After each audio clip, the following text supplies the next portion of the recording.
बदलापूर जवळच्या बेंडशीळ भागात चाफ्याची वाडीलगत सुरू असलेलं अवैध उत्खनन महसूल विभागानं थांबवलंय. इतकंच नाही तर पोकलेन मशीन देखील सील केली आहे. या ठिकाणी अवैधरित्या डोंगर खोदण्याचं काम सुरू होतं. त्यामुळे इर्शाळवाडी दुर्घटनेची पुनरावृत्ती होण्याची भीती होती. एकमत न्यूजनं याबाबतची बातमी प्रसारित करताच महसूल विभागानं संबंधितांवर कारवाईचा बडगा उगारलाय. बदलापूरपासून 5 किलोमीटर अंतरावर बेंडशीळ हे आदिवासी लोकवस्ती असलेलं गाव आहे. या गावालगत 10 ते 15 आदिवासी वाड्या आहेत.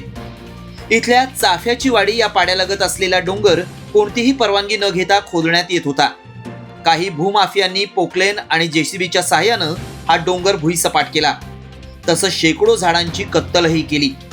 याबाबत इथल्या ग्रामपंचायतीचे सदस्य सुक्रिया हंबीर आणि वनशक्ती सामाजिक संस्थेचे नंदकुमार पवार यांनी आवाज उठवला होता. एकमत न्यूजनं ही बातमी दिल्यानंतर अंबरनाथच्या तहसीलदारांनी कडक पावलं उचलत तत्काळ हे काम बंद केलंय.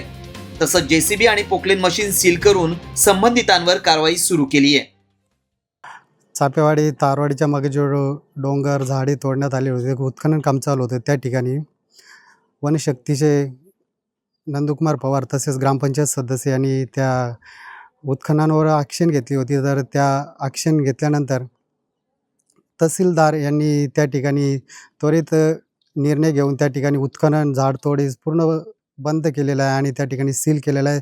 त्याच्यामुळे ग्रामस्थ आणि आदिवासी वाड्यांना खूप मोठा दिलासा भेटलेला आहे. त्याबद्दल त्यांचे खूप खूप आभार.